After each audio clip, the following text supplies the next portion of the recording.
Okay, silly people, here's the situation. Um, we are given a particle that has a linear potential at v is equal to minus fx, um, a form of the equation of motion that we are assuming that we'll end up with.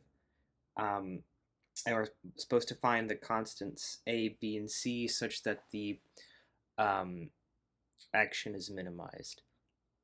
Um, Translating that into procedure, what we're doing is we're trying to use the Euler-Lagrange equation um, in combination with this equation of motion uh, to, you know, find what the constants are. So let's just do it. Uh, we are going to need the first and second time derivatives of this equation of motion, which aren't too bad. X dot will be just b plus 2ct, and then x2 dot will just be 2c. Oh my goodness. X2 dots is equal to 2c. Okay. We need to construct the Lagrangian. Um, I think it's safe to assume in this case that the kinetic energy is just going to be mx dot squared over 2 as usual, which means the Lagrangian is t minus v equals mx dot squared over 2 plus fx, and then we just do some partial derivatives now. Del L del x dot is just mx dot. Take the time derivative of that,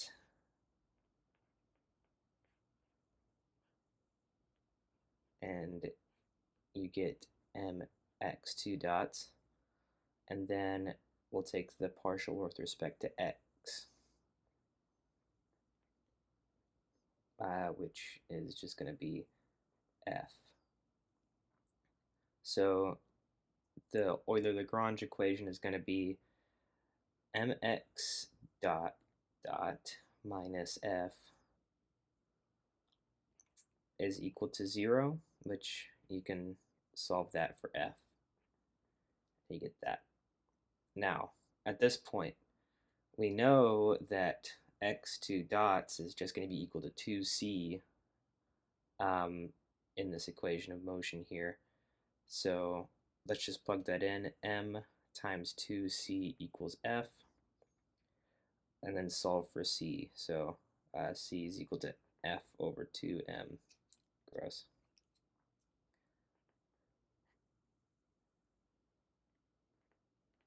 Okay. Now let's evaluate this part of the stuff. So x dot is equal to um, b plus, we know what c is now, it's just f over 2m. So I'm going to write it as ft over m. Um, so we don't really know what b is yet, uh, but we can get there. Let's integrate this to the next level and write x of t is equal to a plus bt um, plus ft squared over 2m.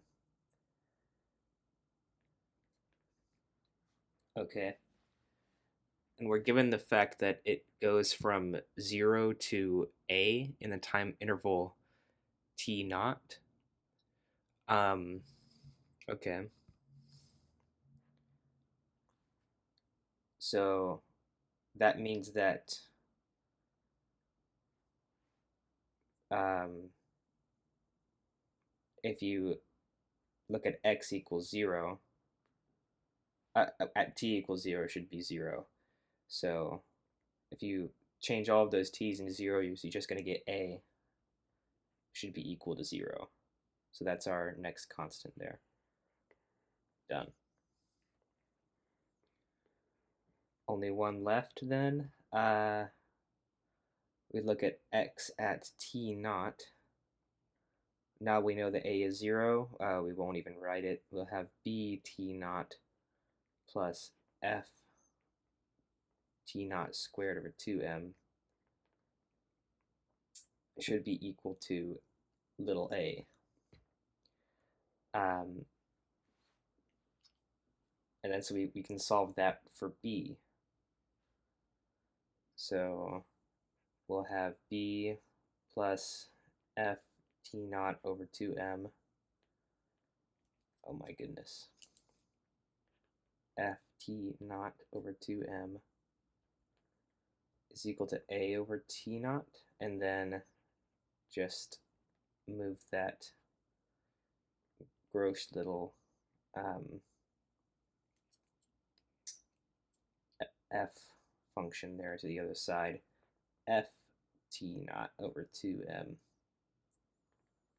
is b.